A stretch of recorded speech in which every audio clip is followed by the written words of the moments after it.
स्वागत है दोस्तों आप सभी का आज की इस नई वीडियो में। आज हम बात करेंगे क्लास 12th की पॉलिटिकल साइंस का सेकंड बुक का चैप्टर 4 है भारत के विदेशी संबंध। इस चैप्टर के एमसीक्यू ऑलरेडी अपलोड कर दिए हैं। आज हम पढ़ेंगे 2 मार्क्स के, 4 मार्क्स के और 6 मार्क्स के जो इंपॉर्टेंट क्वेश्चन आंसर हैं वो सभी हम देखने वाले हैं। तो चलिए वीडियो को शुरू करते हैं। तो 2 मार्क्स का सबसे पहला प्रश्न देखिए बनेगा पंचशील समझौते से संबंधित। ठीक है, सबसे पहला प्रश्न देखिए क्या है, पंचशील समझौते के 5 सिद्धांत क्या हैं। ठीक है, तो सबसे पहले तो आप बताएंगे कि 29 अप्रैल 1954 को भारत और चीन के बीच एक समझौता हुआ था जिसे पंचशील समझौता कहा जाता है। ठीक है, अब इस पंचशील समझौते के मुख्य 5 सिद्धांत कुछ इस प्रकार से हैं। पहला सिद्धांत, शांतिपूर्ण व्यवस्था को कायम किया जाएगा, एक साथ मिलकर आर्थिक विकास करेंगे, एक दूसरे की अंदरूनी राजनीति में हस्तक्षेप नहीं करेंगे, शांतिपूर्ण सह अस्तित्व बनाए रखेंगे। संप्रभुता का सिद्धांत, यानी कि कोई भी देश एक देश से अपनी बात मनवाने के लिए उस पर दबाव नहीं डालेगा। ठीक है, तो ये इसके सिद्धांत थे, किसके, पंचशील समझौते के ये 5 सिद्धांत थे। आई होप आपको समझ में आ गए होंगे। पहले आपको बताना है पंचशील समझौता कब हुआ था और उसके सिद्धांत क्या थे। ये 2 मार्क्स में प्रश्न पूछा जा सकता है। अगला प्रश्न देखिए, 1962 भारत चीन युद्ध का भारत पर क्या प्रभाव पड़ा। यानी कि 1962 का जो भारत चीन युद्ध हुआ था उस पर, उसका युद्ध का जो असर था, जो प्रभाव था, वो भारत पर क्या पड़ा। पहले तो आप बताएंगे कि ये युद्ध हुआ क्यों था। 1962 के भारत चीन युद्ध तिब्बत की समस्या को लेकर हुआ था, जब भारत ने दलाई लामा को भारत में शरण दी, जिसके परिणाम निम्नलिखित हुए। ठीक है, यानी कि युद्ध के प्रभाव भारत पर निम्नलिखित पड़े। सबसे पहला, अंतर्राष्ट्रीय स्तर पर भारत की छवि धूमिल हो गई। यानी कि अंतर्राष्ट्रीय स्तर पर जो भारत था उसकी छवि काफ़ी खराब हुई। ठीक है, भारत ने अपनी सैन्य शक्ति बढ़ाना शुरू कर दिया। भारत को यह एहसास हो गया इस युद्ध के पश्चात कि हमारी सैन्य शक्ति काफ़ी कम है, इसलिए उसने अपनी सैन्य शक्ति को बढ़ाना शुरू कर दिया।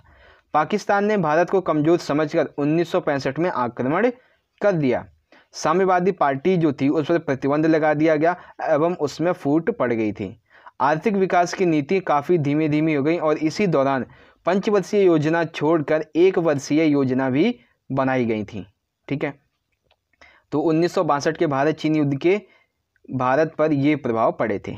ठीक है, अगला प्रश्न देखिए, क्वेश्चन नंबर 3 है, भारत की परमाणु नीति का वर्णन कीजिए। 4 मार्क्स में प्रश्न पूछा जाएगा कि भारत की परमाणु नीति का वर्णन कीजिए। ठीक है, सबसे पहले तो भारत ने 1974 मई में परमाणु परीक्षण किया, लेकिन ये एक सफल परमाणु परीक्षण नहीं था। 1998 में 11 मई को किया गया था, वो एक सफल परमाणु परीक्षण था। ठीक है, इसके बाद भारत जो था वो परमाणु संपन्न देश बन गया था।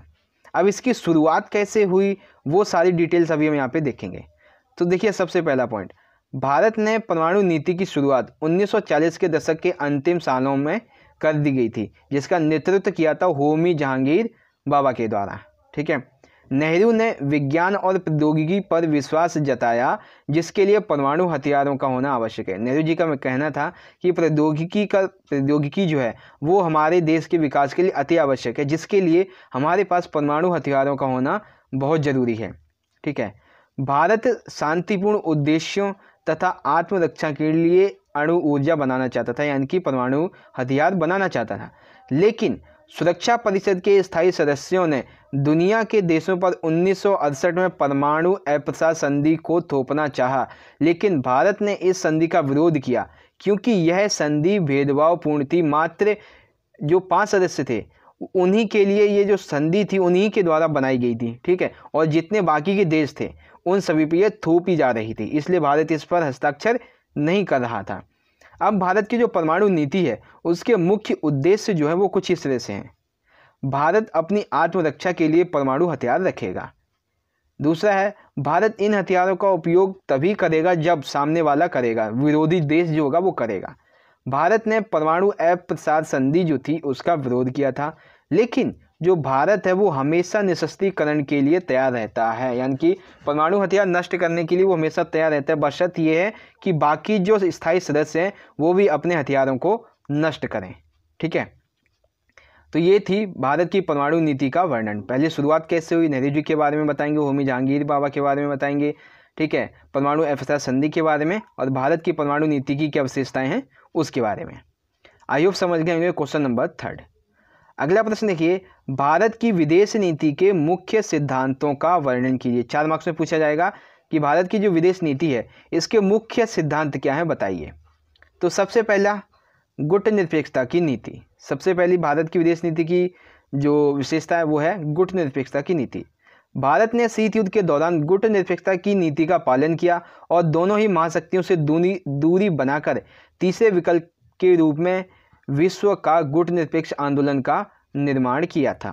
ठीक है, शीत युद्ध के दौरान दोनों महाशक्तियों से अलग तीसरे विकल्प या तीसरे विश्व या फिर यूं कह लीजिए गुटनिरपेक्ष आंदोलन का निर्माण किया था। लोकतंत्र का सम्मान, दूसरा पॉइंट है लोकतंत्र का सम्मान। भारत में शुरुआत से ही लोकतंत्र का सम्मान किया है और दुनिया का सबसे बड़ा लोकतांत्रिक खिताब पाने वाला ये पहला देश है। अनेक कठिनाइयों का सामना करने के बावजूद भी भारत में अभी भी लोकतंत्र खत्म नहीं हुआ है, यहाँ पर लोकतंत्र कायम है। ठीक है, तीसरा पॉइंट है मानव अधिकारों का सम्मान। आज़ादी के पश्चात भारत ने अपने देश के सभी नागरिकों को मौलिक अधिकार के रूप में मानवाधिकार दिए हैं एवं इनकी रक्षा के लिए मानवाधिकार आयोग भी बनाया गया है। पहले तो मौलिक अधिकारों के साथ साथ जो मानवाधिकार हैं वो भी दिए गए और इनके हनन होने पर इनकी रक्षा के लिए मानवाधिकार आयोग का भी गठन किया गया है। ठीक है, अगला प्रश्न देखिए, पॉइंट है साम्राज्यवाद और उपनिवेशवाद का विरोध। भारत ने शुरू से ही साम्राज्यवाद का उपनिवेशवाद का विरोध किया है क्योंकि भारत भी इन्हीं गंभीर समस्याओं से लड़कर आज़ाद हुआ था। इसने इंडोनेशिया, दक्षिण अफ्रीका की सीमाओं को बढ़ाने का भी विरोध किया था। आखिरी पॉइंट बचता है जो पॉइंट है इसका क्वेश्चन का। ठीक है, विश्व शांति और मित्रता को बढ़ावा। शीत युद्ध के दौरान भारत द्वारा कई प्रयास किए गए, साथ साथ भारत ने यूएनओ के शांति अभियानों में हर समय अपनी सेना भेजी है। इससे भारत की शांति के प्रति गंभीरता को देखा जा सकता है।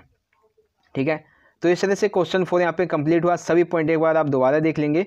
पहला पॉइंट है गुटनिरपेक्षता की नीति, दूसरा है लोकतंत्र का सम्मान, तीसरा है मानव अधिकारों का सम्मान, चौथा है साम्राज्यवाद और उपनिवेशवाद का विरोध और पांचवा है विश्व शांति और मित्रता को बढ़ावा देना। ठीक है, आई होप समझ गए होंगे। अगला जो प्रश्न है मोस्ट इंपॉर्टेंट प्रश्न है 6 मार्क्स का। ठीक है, 6 मार्क्स का ये प्रश्न है, चलिए देखते हैं क्या है।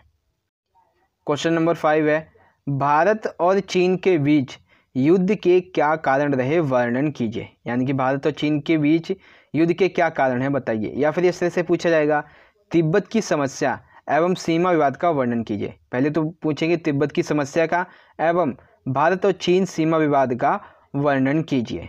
ठीक है, चलिए देखते हैं। सबसे पहले बात करते हैं तिब्बत की समस्या के बारे में। ठीक है, सबसे पहले तिब्बत की समस्या। 1950 में चीन ने तिब्बत पर आक्रमण करके इसे अपना क्षेत्र घोषित कर दिया था, जिसका विरोध यहाँ की जनता ने किया था। 1956 में चीन के प्रधानमंत्री, दूसरा पॉइंट है 1956 में चीन के प्रधानमंत्री चाउ एन लाई और तिब्बत के धार्मिक गुरु दलाई लामा, ये एक साथ दोनों जो थे वो भारत के दौरे पर निकले एवं इन्होंने अपनी परेशानी नेहरू जी को बताई, लेकिन नेहरू जी उस समय इनकी मदद करने में असमर्थ थे। ठीक है, फिर क्या हुआ 1959 में, 1959 में जो तिब्बती लोग थे इनके द्वारा चीनियों का भारी विद्रोह किया गया, जिसके चलते चीन ने दमनकारी नीतियों को अपनाया एवं लाखों की तादाद में तिब्बती लोग जो थे वो शरणार्थी के रूप में भारत आए और स्पेशली ज़्यादा जो शरणार्थी थे वो दिल्ली में बस गए आके, जिसके साथ 1959 में दलाई लामा भारत में इसने शरण ली और भारत के द्वारा दलाई लामा को शरण दी गई। इसके चलते चीन ने ऐसा कहा कि भारत पंचशील समझौते का उल्लंघन करता है और इतना कहते ही भारत और चीन के संबंध काफ़ी खराब हुए, जिसकी वजह से 1962 में भारत और चीन के बीच युद्ध हो गया। ठीक है, तो ये पहला कारण था तिब्बत की समस्या को लेकर भारत और चीन के बीच युद्ध हुआ था। ठीक है, अगला पॉइंट है, अगला जो विवाद है वो है भारत और चीन की सीमा विवाद को लेकर। ठीक है, दूसरा पॉइंट है भारत और चीन सीमा विवाद। भारत और चीन के बीच सीमा विवाद जो है वो जम्मू कश्मीर के अक्साई चीन और अरुणाचल प्रदेश के नेफा को लेकर है। जम्मू कश्मीर का कौन सा, अक्साई चीन, और अरुणाचल प्रदेश की नेफा को लेकर सीमा विवाद है भारत और चीन के बीच में। चीन ने भारत के इन हिस्सों पर अपना अधिकार जताया, लेकिन भारत ने इसके विरोध में कहा कि यह मामला तो अंग्रेज के समय में सुलझाया जा चुका है। पर चीन इस बात से इनकार करता है और कहता है कि हम यहाँ की जो सीमा है उसका निर्माण, उसकी जो रूपरेखा है वो दोबारा से तैयार करेंगे। ठीक है। तीसरा पॉइंट है 1957 से 1959 के बीच चीन ने अक्साई चीन के कुछ हिस्सों पर कब्जा कर लिया। इसको लेकर दोनों देशों के बीच तनाव, संघर्ष, मतभेद एवं लंबी चर्चाएं भी चलती रहीं, लेकिन फिर भी इस सीमा पर कई बार छोटी मोटी लड़ाइयां इस बात को लेकर होती रहती हैं। ठीक है।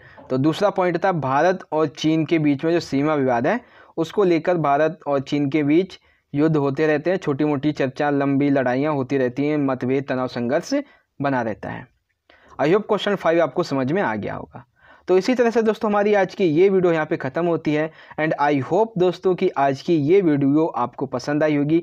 वीडियो अच्छी लगी है तो लाइक करना, इस वीडियो को ज़्यादा से ज़्यादा अपने सभी दोस्तों के साथ ज़रूर शेयर कर दीजिएगा। हम मिलेंगे अगली वीडियो में अगले चैप्टर के इम्पोर्टेंट MCQ क्वेश्चन आंसर की वीडियो के साथ। तब तक के लिए आप पढ़ते रहिए, अपना ख्याल रखिए। धन्यवाद। जय हिंद, वंदे मातरम।